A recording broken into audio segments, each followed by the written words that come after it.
রোজা যারা আমরা রাখবো তাদের ব্যাপারে কি পুরস্কার?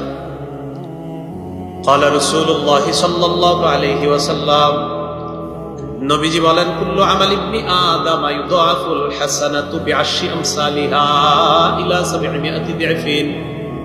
قال الله تعالى إلا الصوم فإنه لي وأنا أجزي به। রাসূলুল্লাহ সাল্লাল্লাহু আলাইহি সাল্লাম বলেন, আদম সন্তান যত আমল করে তার আমলের বদলা 10 থেকে 700 গুণ পর্যন্ত বৃদ্ধি করা হয়।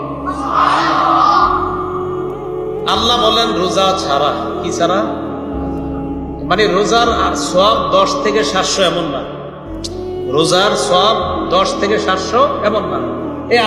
আমরা আমল করব, তো নবীজি বলেন তোমাদের এই আমল 10 থেকে 700 আল্লাহ চাইলে বাড়াবে, আরো বাড়াইতে পারে। কিন্তু আল্লাহ বলেন রোজার বিষয়টা এমন না।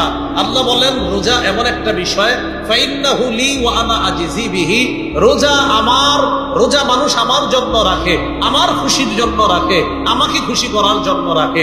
সামনে ইফতার, বান্দা খায় না, ঘরের ভিতরে যদি দরজা লাগিয়ে 1 গ্লাস পানি পান করে খাইতে পারে, বান্দা পান করে না। পানির নিচে ডুব দিয়ে যদি পানি পান করে বান্দা পারে, কিন্তু করে না।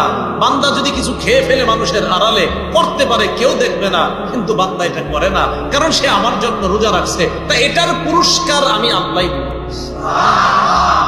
আল্লাহ কি দিবে? আল্লাহর দেওয়া কেমন হতে পারে আল্লাহ ভালো জানেন।